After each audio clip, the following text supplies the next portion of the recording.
Summer, 1940. For somewhere in America, a flat stretch of Midwestern land breathes under a pale afternoon sun. Heat shimmers above the dry earth, drifting across neat rows of barbed wire. Guard towers stand silent, their shadows falling long across the dusty yard of a Japanese prisoner of war camp. Inside the wire, hundreds of exhausted Japanese soldiers gather in formation. Their uniforms hang loose from months of war and hunger. Their faces remain expressionless, discipline unreadable. Yet behind the stillness lies something deep, a rigid tension. The quiet certainty that humiliation is coming. They wait for shouted orders. They wait for punishment. They wait for the enemy they were taught to fear. But instead, the gates open to something none of them expect. A group of American guards walks across the yard, not with rifles raised, but carrying wooden baseball bats, stitched leather gloves, and a canvas bag filled with scuffed baseballs. Another guard wheels out chalkboards and books, placing them beneath a simple awning. No threats, no blows. Only an invitation. The prisoners stare, unable to comprehend what this means because nothing in their training prepared them for this moment.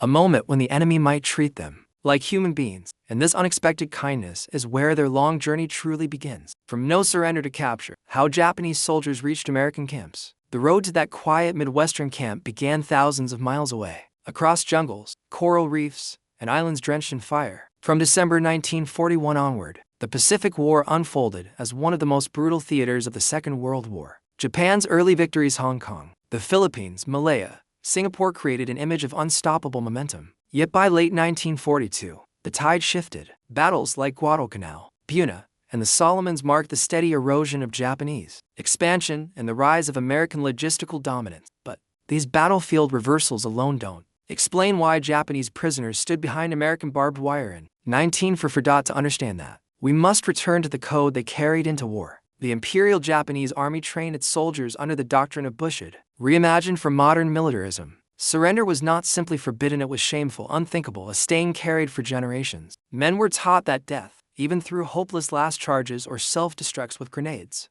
was honorable. Capture, by contrast, meant disgrace. Many soldiers believed the Americans would torture or kill any Japanese who fell into their hands. Because of this mindset, early in the war, almost no Japanese troops surrendered voluntarily. On Guadalcanal in 1942, out of thousands of defenders, only a few hundred were captured alive, many severely wounded and barely clinging to life. The U.S. military, accustomed to large numbers of German and Italian foes in Europe, suddenly encountered an enemy for whom surrender was nearly incompatible with culture. In 1943, however, things changed. The relentless pressure of U.S. offensives from the Central Solomons to the Aleutians and New Guinea forced scattered pockets of exhausted Japanese survivors into positions where surrender became the only path to survival. Some were captured after collapsing from starvation. Others were found wounded and unconscious on battlefield. A few began to raise makeshift white flags, torn from shirts or bandages. Despite the terror of violating military indoctrination, once captured, these soldiers entered a chain of movement unlike anything they had imagined. First came temporary islands, stockades, open-air enclosures, where prisoners received emergency treatment, food, and basic clothing. Then came interrogation centers, where intelligence officers questioned them about units, equipment,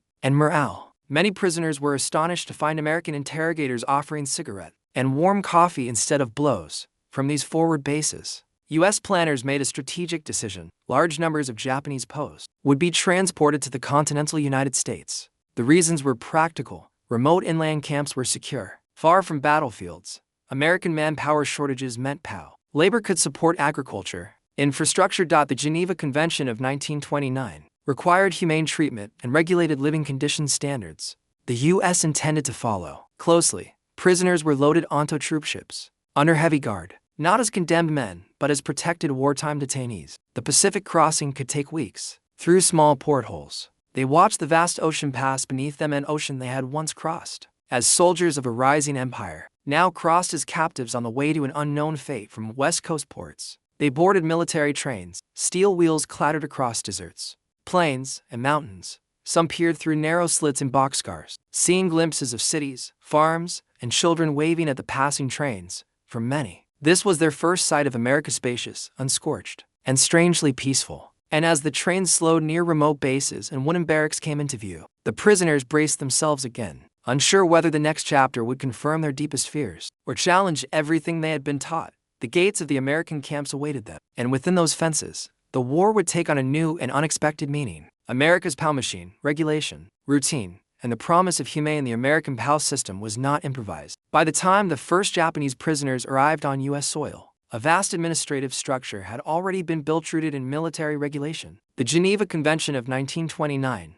and America's desire to demonstrate its own standards of conduct. Camps were strategically placed across the interior, Texas, Colorado, Arkansas, Wyoming, Minnesota, and the Midwest. Far from coasts and battlefields, these landscapes offered both security and space. A typical camp held between 2,000 and 3,000 prisoners, surrounded by double fences of barbed wire and a perimeter of tall wooden guard towers. From above, many looked like small towns, rows of barracks, mess halls with long wooden tables, latrines, water towers, parade grounds, a central administrative office, and a hospital staffed with American medical officers. There were workshops, gardens, and sometimes chapels, practical needs shaped into ordered military geometry. Daily life followed a strict rhythm. The morning began with roll call. Prisoners stood in tightly arranged ranks as American guards counted them in silence. Breakfast followed in the mess hall: bread, stew, oatmeal, or canned fruit meals far more substantial than what many had seen. During the last months of Pacific fighting, work details were assigned: agricultural fields, sawmills, construction zones, laundry units, or internal camp jobs like cooking and repair.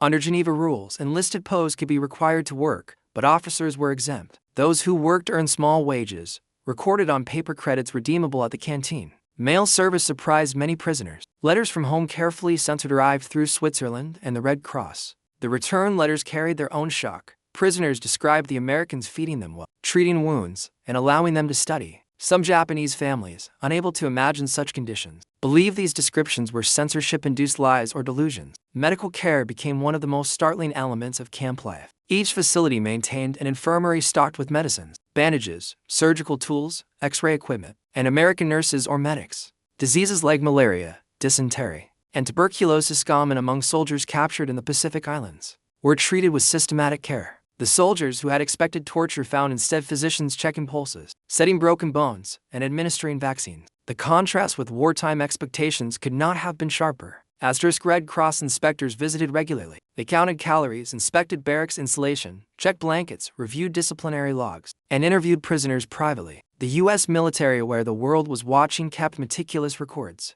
Reports from these inspections noted that Japanese POWs were generally treated in accordance with convention standards: adequate food, protection from public curiosity, access to recreation, and opportunities for religious or cultural expression. This humane approach did not erase the reality of racism that existed in wartime America. Anti-Japanese sentiment was widespread, and many guards held their own prejudices. Some rural communities protested the placement of POW camps nearby. Yet inside the fences, American military policy enforced order, not vengeance. Violations occurred, including isolated cases of guard brutality, but the official position remained consistent. Prisoners were to be treated as enemy soldiers, not objects of revenge. Asterisk for the Japanese prisoners. This system produced a disorienting mixture of tension and relief. They were still behind barbed wire, still far from home, still labeled enemies of the United States. But the brutality they had imagined never came. Instead, they encountered routine, structure, and a degree of fairness that challenged every belief they carried into war. And as they settled into this strange new world, counting the days, writing letters, working field, and observing the Americans from behind fences, many quietly wondered something unthinkable. Only months earlier, what if the enemy was not what they had been taught to believe? For Japanese soldiers who had endured months of starvation on Pacific Islands, the first meals in American captivity were nothing short of bewildering. Many had survived on handfuls of rice, rotting vegetable, or whatever could be scavenged in collapsing defensive positions. On some islands, entire units had withered to half their weight. When these same men stepped into an American mess hall for the first time, the transformation began immediately. Long tables lined the room. Steam rose from metal trays. Bread soft, warm, unfamiliarly stacked beside ladles of stew, potatoes, beans, and canned fruit. Coffee, its scent strong and bitter, filled tin cups. Prisoners approached cautiously. Some believed the food was a trick. Others thought it would be rationed at starvation level. But day after day, the meals remained the same: consistent, adequate,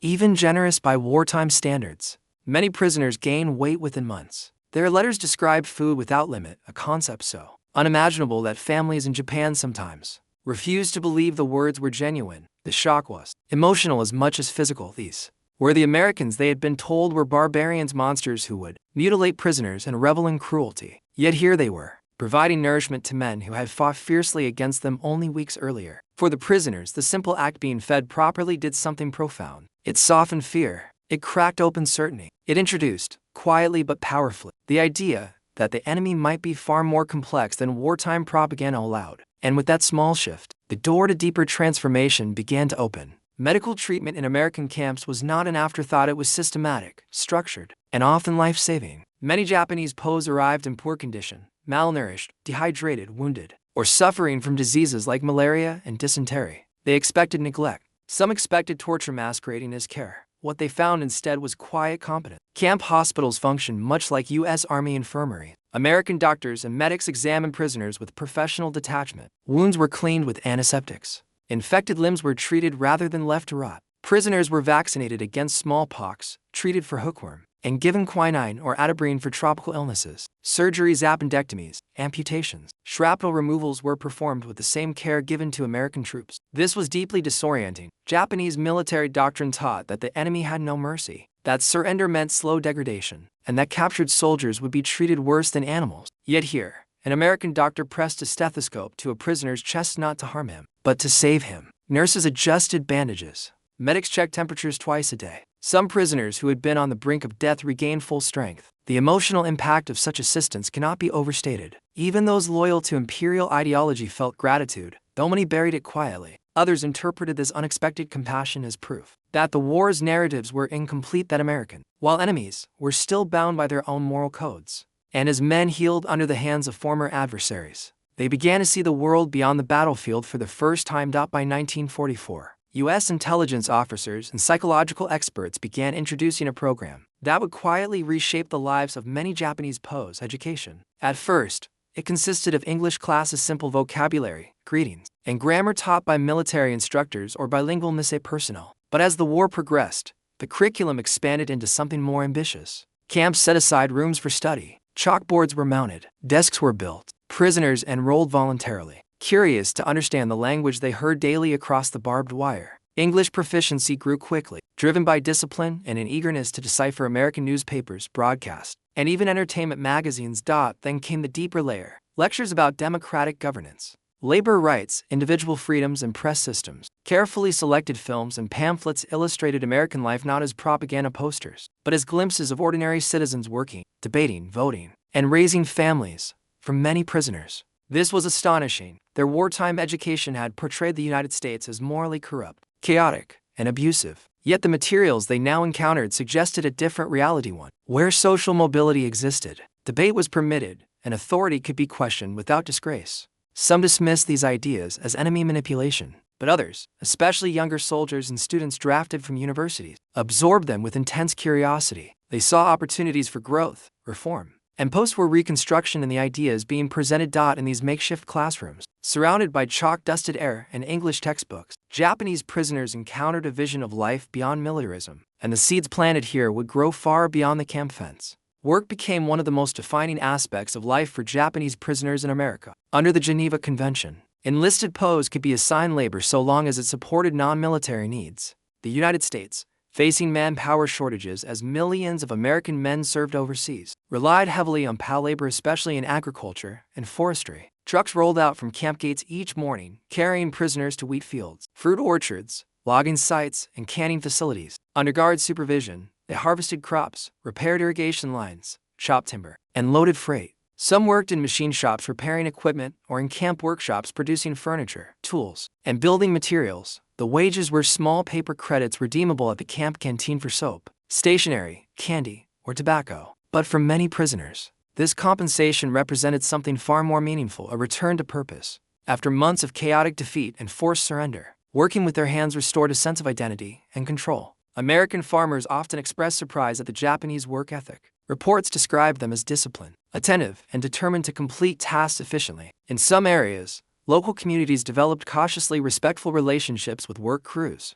though direct interaction remained limited and regulated. For the prisoners, labor also offered a brief escape from confinement. They breathed open air, saw American towns, and witnessed daily life continuing far from the explosions and starvation they had left behind. The contrast was painful, but illuminating. Within the routine of work, dignity quietly resurfaced. And with each passing day, the image of the enemy shifted from monstrous propaganda to ordinary, human faces observed across wheat rows and lumber yards. Baseball was a cultural bridged long before the first Japanese prisoner stepped onto an American diamond. Introduced to Japan in the late 19th century, the sport flourished in schools, universities, and corporate leagues. Many young soldiers entering the Imperial Army in the 1930s had played the game passionately. When American guards walked into a POW yard carrying bats and gloves, the prisoners recognized the equipment instantly. Their shock was not only that Americans would offer a game, but that the game was one they already loved. Camps soon built makeshift diamonds inside the wire, chalked baselines, worn patches for batters' boxes, improvised benches for teams waiting their turn. Uniforms were pieced together from donated or recycled clothing. Teams named themselves after villages, hometown regiment, or simply red and white. In some camps, full leagues emerged with schedules, rivalries, and enthusiastic spectators. Baseball dissolved barriers that language and ideology could not. Prisoners moved with ease on the field, running, sliding, shouting signals, laughing between plays. Guards, who had seen these same men arrive grim and silent, witnessed something rare: joy. Occasionally, American soldiers played alongside or against POW teams, though such games required cautious oversight. For prisoners accustomed to relentless wartime discipline, baseball returned them to youth, community, and a sense of normal human life. The crack of the bat, the arc of a fly ball, the dust rising from an infield slide, these moments reminded them of years untouched by war. Inside barbed wire, baseball became a temporary world where enemies shared a rhythm, a silence before a pitch, and the thrill of competition. And in that shared space, humanity quietly reclaimed ground lost to conflict. Not all transformations within the camps were smooth. Humane treatment created internal conflict for many Japanese POWs and emotional struggle between gratitude toward their captors and loyalty to the emperor and the imperial army. For men raised on uncompromising military doctrine, kindness from the enemy produced discomfort, even guilt. Accepting American food, medical care, or educational materials felt at least to traditionalists like moral contamination. They feared returning home dishonored, their loyalty questioned, their families shamed. This tension created deep divisions within the camp population. One group, often younger or previously educated students, showed openness to new ideas. They participated in classes, learned English, and cooperated with American administrators. Some admired aspects of American society, seeing potential lessons for Japan's future. Opposing them were hardliners who clung fiercely to imperial ideology. They viewed cooperation as betrayal, participation in re-education as ideological surrender, and friendly interaction with guards as treason. Within certain camps, clandestine pressure groups formed. These groups monitored behavior, enforced silence, and sometimes issued threats. Whispers spread through barracks at night. A man might be labeled a traitor for attending a lecture, smiling at a guard, or writing home positively about camp conditions. Fistfights broke out, in rare but documented cases. Prisoners assaulted or even killed fellow POWs accused of abandoning military loyalty. This internal struggle was the storm gathering behind the calm routines of camp life. The more humane the treatment became, the deeper the conflict grew.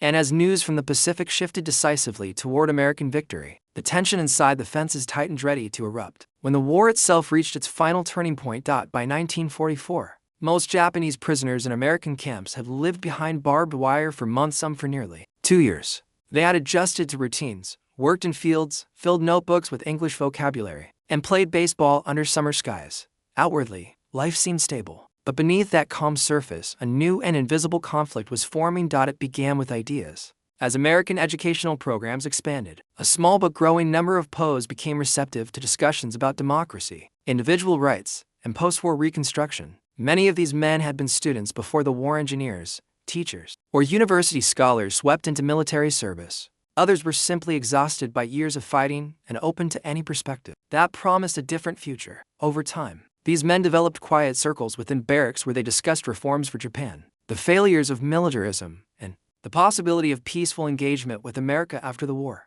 American officers, recognizing their influence, informally referred to them as the Democrats. The Democrats were not collaborators, they were thinkers, men who, even in captivity, searched for meaning beyond propaganda. But their willingness to question imperial doctrine placed them in direct opposition to another group within the camps, the hardliners. Hardliners saw the world in uncompromising terms. To them, surrender was shame incarnate. Their entire existence inside the fence was a daily humiliation. Every American kindness felt like psychological warfare. Every lecture sounded like sedition. Their anger, contained by wire and routine, simmered into fanaticism. These were often older soldiers, career corporals, or men steeped deeply in wartime indoctrination. Some believed that surrender had already made them dead in the eyes of their homeland. Maintaining ideological purity was, for them, the only way to salvage honor. As the Democrats' influence grew, so did hardliner hostility. Confrontations began subtly, a whispered warning, a shove near the barracks door, a note slipped under a blanket. But as camp programs expanded, more classes, more reading,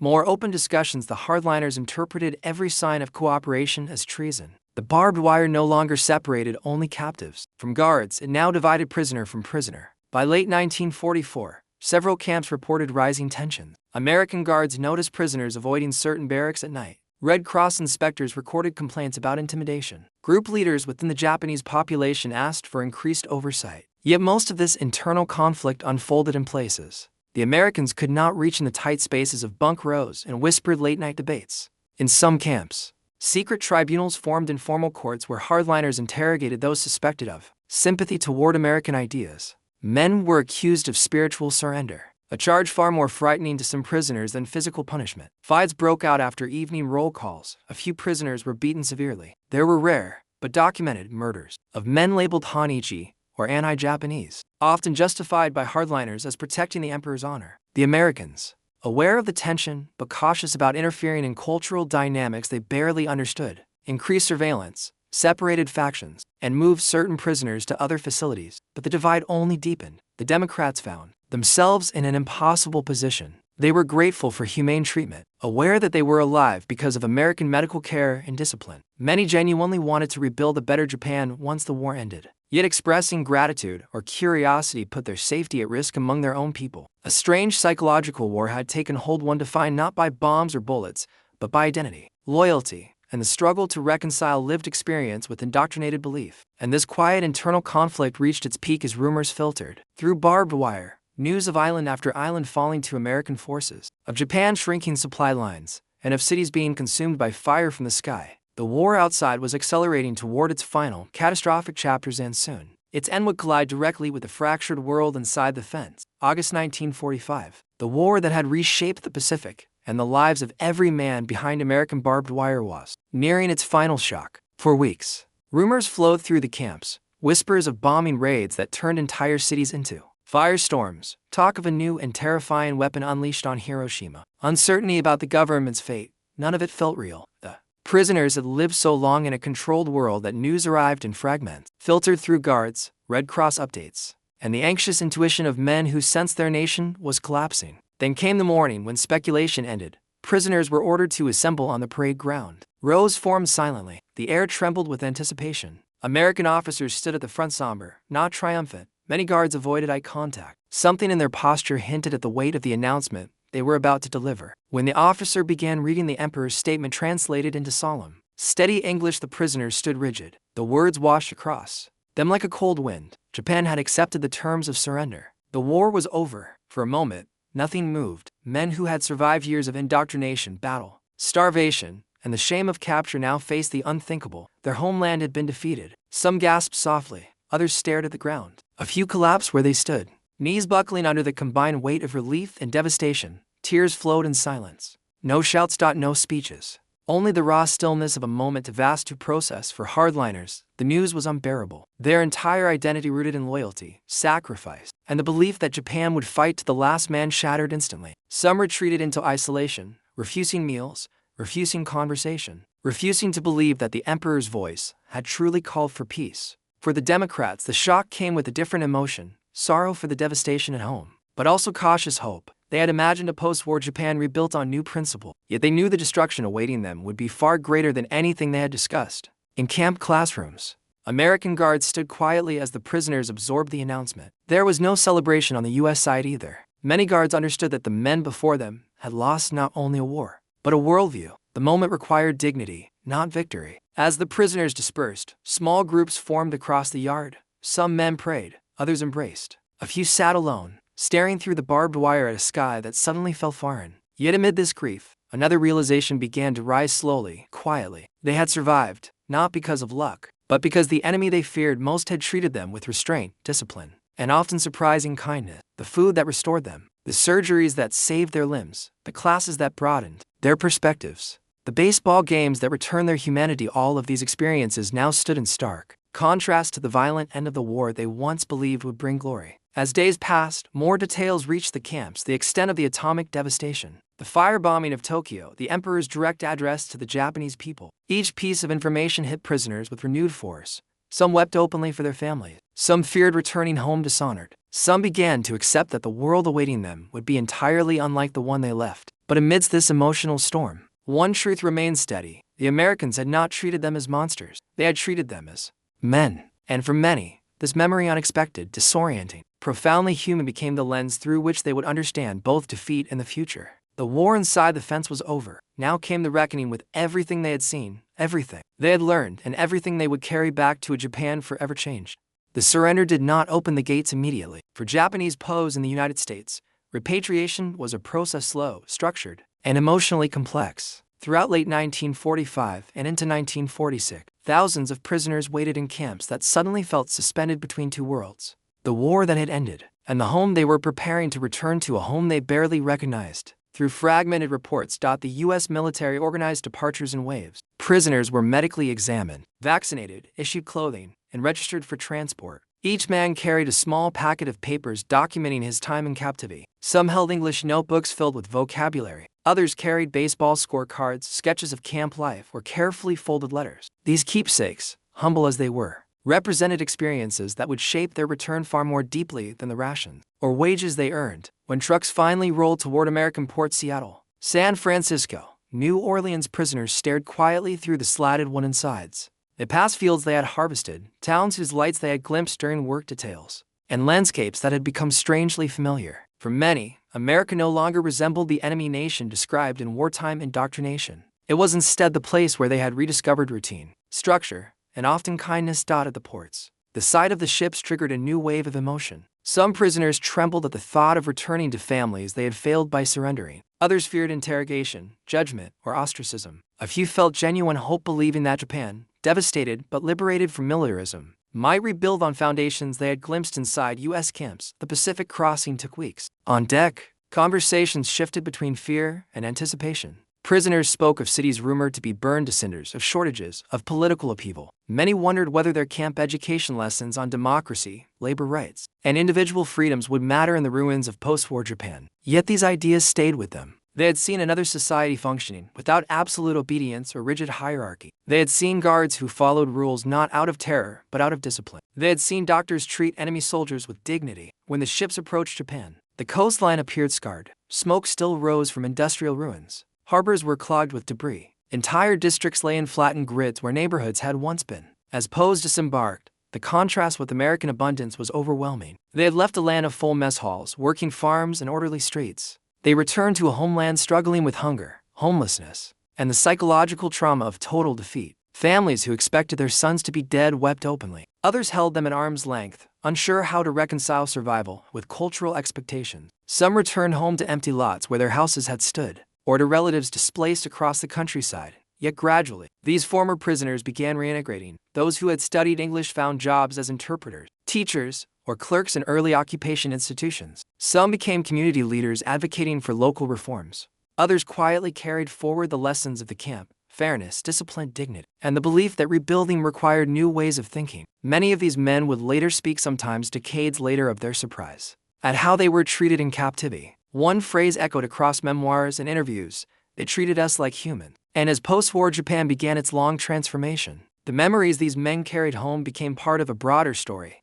how kindness shown in wartime can ripple far beyond the fences where it first appeared. By 1946, nearly all Japanese prisoners held in the United States had been repatriated. The numbers were substantial: tens of thousands transported from camps, scattered across the American interior, Texas, Arkansas, Wyoming, Colorado, and the Midwest. Their survival rates were remarkably high, especially when compared to the mortality endured by Allied soldiers held in Japanese custody. This contrast became one of the most striking moral paradoxes of the Pacific War. American records, Red Cross inspections, and post-war studies show a consistent pattern. Japanese POWs in U.S. custody generally received sufficient food, medical care, regulated housing, and opportunities for education and work. These conditions did not erase hardship. They were still prisoners, still subject to strict routines, and still grappling with the shame of capture, but the basic framework of humane treatment held firm. Many former POWs later described their time in America as unexpectedly fair, even transformative. Yet this humanitarian image coexisted with another reality, one that cast a long and complicated shadow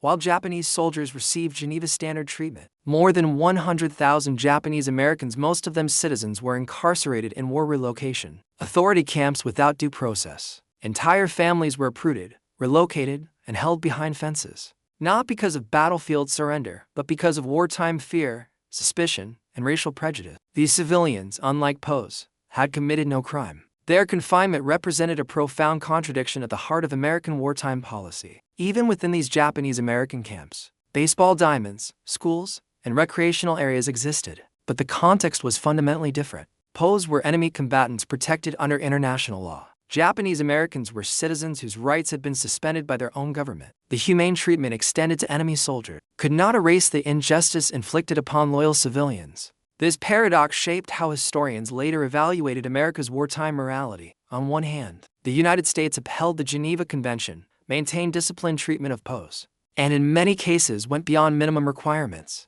On the other, the incarceration of citizens revealed how fear and prejudice could override constitutional principles. For returning Japanese Poe's, this contradiction was often invisible. They saw only their own treatment structured, dignified, and sometimes surprisingly compassionate. Their memories, preserved in diaries and testimonies, reflected gratitude mixed with lingering confusion about how an enemy could behave with such restraint. In contrast, many Japanese Americans carried memories of loss, humiliation, and displacement. Their stories entered public consciousness much later, often overshadowed by the broader narratives of battlefield heroism and wartime sacrifice. Together, these two parallel histories create a complex moral landscape, one in which kindness and injustice existed side by side. The humane treatment of Japanese Poe's did not negate the discrimination faced by Japanese American citizens, just as the internment of civilians did not diminish the genuine efforts of American guards, doctors, and administrators who upheld the rights of prisoners. When historians analyze these contradictions, they often return to a single theme: a nation at war is capable of both principled behavior